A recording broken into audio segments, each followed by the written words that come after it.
Okay, we're going to try this again. If you're coming to find out a little bit more about the new moon, what the energy's got in store for you as the new moon uh, comes into play for us, and it did about noon today-ish, and I believe it's Sag in a new moon.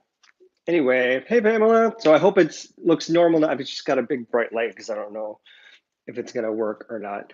Anyway, welcome. That's what I'm here to talk about is the new moon, dual reading for everybody for the new moon. It's going to be a little different than how I do the readings for the full moon. Now, as I was saying, and this is why, for me, for readers like me who have a little bit of psychicness to their readings, who have the clairs, the clairvoyance audience, who reach into that other, the ether, that space that is unknown, the unseen, the new moon is the strongest time for energy for readers like me. It's different than the full moon. So the full moon is reflecting the light of the sun. You did tarot. What happened? What was it for? What were you manifesting, and how did it go? So the full moon is the reflection of the sun. So for me, it is an altered energy or a muted energy because it's not direct. So I think that's actually, for me, that's why I think that the energy of the full moon is a little bit crazy, a little bit wonky for everybody. Because, hey Renee, because it's not direct. Where the full moon, or excuse me, the new moon is not reflecting. There's no reflection, so it's not altered or muted. It is a direct line of sight of energy coming from the moon to those who are receptive to it. And that's why it's strongest for me, because it is a strong and direct energy. What's cool about that is that during new moons, my connection, my skill set, my ability to read tarot, to connect to the other side, to connect to ether, to connect to that super thing that is greater than what we can see materially. It's greater than. It's better than, and it is empowering for me. So I love to be working with tarot during the new moon. It happened roughly about noon today. You saged your porch where I like to chill, recited a mantra, lit a candle, and wrote a list of hope, dreams, and wishes. Oh, cool. That sounds beautiful. How did it go? So what I'd like to do, instead of doing the full star sign readings that I do for the full moon, which is when I think when I think people need the most help, it was amazing. It sounds like it. Thank you for sharing. That's really cool. What I'd like to do is just do a quick general reading for everyone. So this may not resonate with you, but if it does, take it, hold on to it, trust it, believe it, work with it, all the things, so that you can move forward in this new moon with confidence and power and awareness and responsibility of your actions and your choices and where you're headed.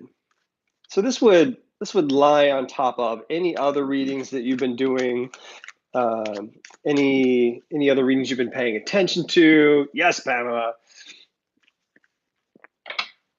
And thank you for those thumbs up. I appreciate it. If you haven't subscribed already, do subscribe so we can keep track of each other.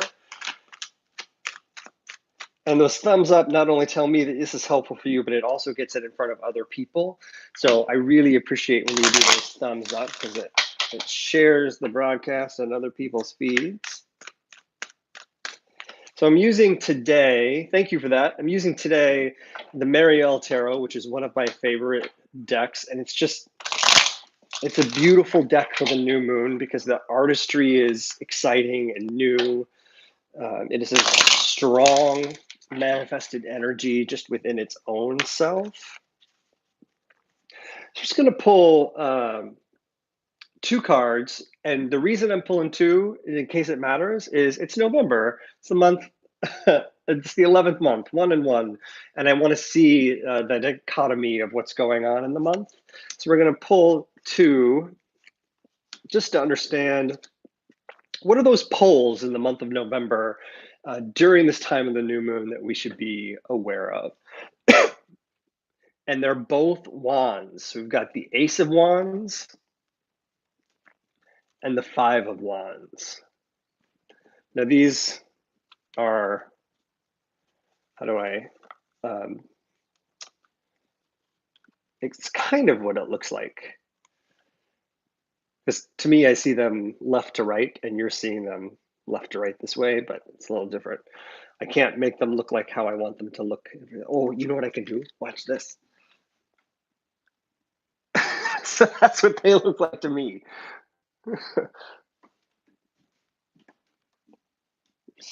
I get it. Looks the same. Never mind. That was ridiculous. That's that new moon energy. Thanks, Tara. It's never this.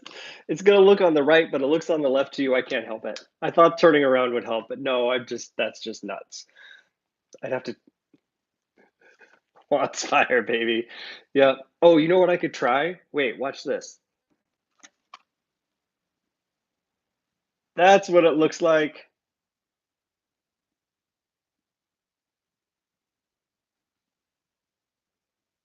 There we go. Okay, so dual energy. The competing energy is all fire energy. It's dueling wands. It's which is just funny for all of our any of the gaymen watching this. We're basically having a sword fight, and that's funny. Okay, this Ace of Wands energy is always an intense energy because just in general, since we're on the topic of a little bit of depravity, right? We're on the topic of a little bit of depravity. The Ace of Wands, not unusual for it to be about a sexual energy. And to have two wands in here, even more so. What's interesting though is that I think we've reached a defense of our sexual nature, our sexual state, what we claim as our sexuality, what we claim as our um, sexual nature has the opportunity in November to like be way intense with this new moon. So here's the thing. This is a great time if you've ever wanted to. This is a great time to try something new. If you've been shy about trying something new, if you've ever wanted to introduce a new position, a new sex toy, sex magic, sex ritual, in your uh, sexual practice with whatever partner, if it's a husband, wife, partner, boyfriend, fuck buddy, whatever, now's a great time to introduce something new and to do it in a way that is in a take charge type of mode. Yeah, some people will have just a sex partner. It's kind of like a fuck buddy, but it's someone that it has been around longer. You're kind of in a sexual relationship, and it's a partner you go to frequently, and you might also go out for coffee. Where a fuck buddy, you're just going to go have sex, and that's it, and you leave. But the sex partner is someone who's a little more friendship oriented, and there's a more freedom in the relationship rather than boundary. I guess it's a great way to describe it. That's just the term that I have. Maybe it's not a real term, but yeah, friends with benefits. It's that kind of thing.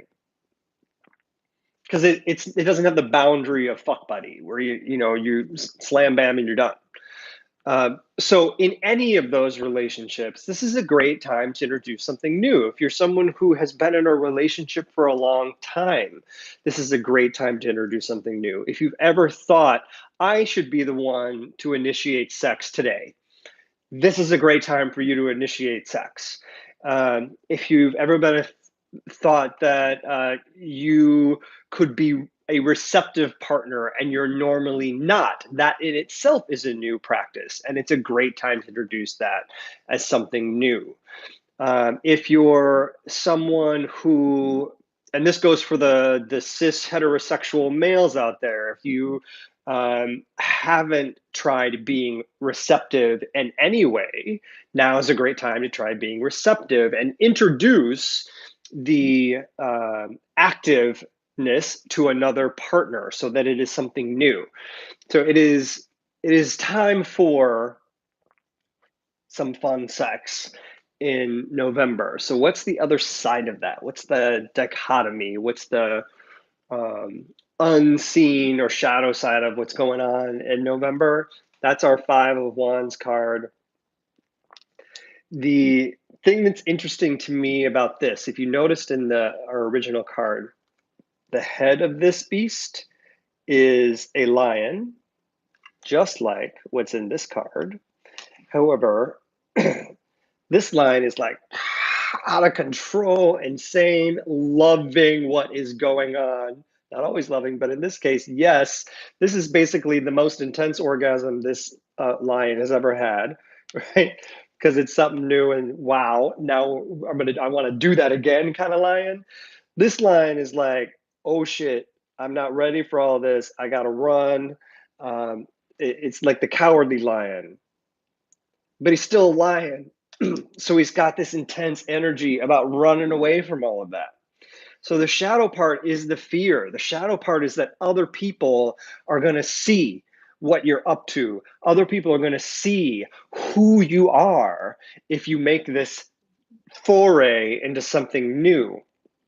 And that's always a little bit scary. And then you get in this like defensive position where you feel like you got to rip out those claws and go, no, that's not who I am. Well, why not try it on for size? See how it goes. See what happens. Be in that space of or discomfort. I was going to say uncomfort, uncomfortableness, of discomfort, and try it out. Know that shadow is there. That little, I'm touching my gut. That little bit of gut of discomfort is going to be a part of the experience, but that could be the excitement. That's why those wings fly out, because things are just so amazing. Maybe you got to hold on to the bed rail. You know what I mean? It isn't often that I get a sex reading in cards, but when it happens, it happens. And November, this is a sexy new moon. It's a sexy new moon. So I'm really excited to see where this is going. Right? This is a sexy new moon. And I'm excited. I'm excited for it. This is going to be fun. I'm looking forward to seeing where this is going. So I drew one more card because I want to know what's the base of all of this. Where is it coming from? This sexiness in November, and this is the Ace of Cups. So it is coming. It's another ace, first of all, but it's coming from that place of pure love and joy. Let it come from a place of pure love and joy. Let this be fun sex. Let this be a fun energy, and allow it to be explorative and just enjoy the moment, especially with your husband, boyfriend, partner, whatever. Um, Let it be playful. And if it hasn't been, it can be. It just needs to come from a place of love. Fun, sexy shit. Yes. Let's get some fun, sexy shit. All right, put it out there, Tara. You got a nice, beautiful, like clean space on your porch, your chill space. You can bring in that chill space, have a little fun, sexy time, and then head back out there, hang out for a minute, let it all sink in, and then go back inside and go to bed. Maybe have a glass of wine while you're out there. It'll be all good. All right, everybody. I hope this was a I hope this was a fun new moon reading. If you if you haven't, hit that thumbs up so that I know this is great content for you. It also gets it in front of other people. I appreciate it. Do share out with your friends. Like a friend of mine, Melly, says, don't keep me a secret. And if you haven't checked out Comingouttarot.com, do go check it out so you can find out more about me over there and how you can get your own reading over at the shop. If you haven't heard already, if you've signed up for my newsletter, you're getting some money off on the year ahead spread, which is a way for you to take control of your 2019. I've already done this reading for my business for myself, and it's always helpful. I refer back to it every month to make sure that I'm still on track with where I want to be, or I'm able to start moving the outcomes that I see coming down the pike in the direction I want them to go. So it's not, I feel like the hair club for men guy. I don't just offer it, I use it too. So if you have any questions, shoot me a message over at comingouttarot.com. Thanks, everybody. Have a great new moon and enjoy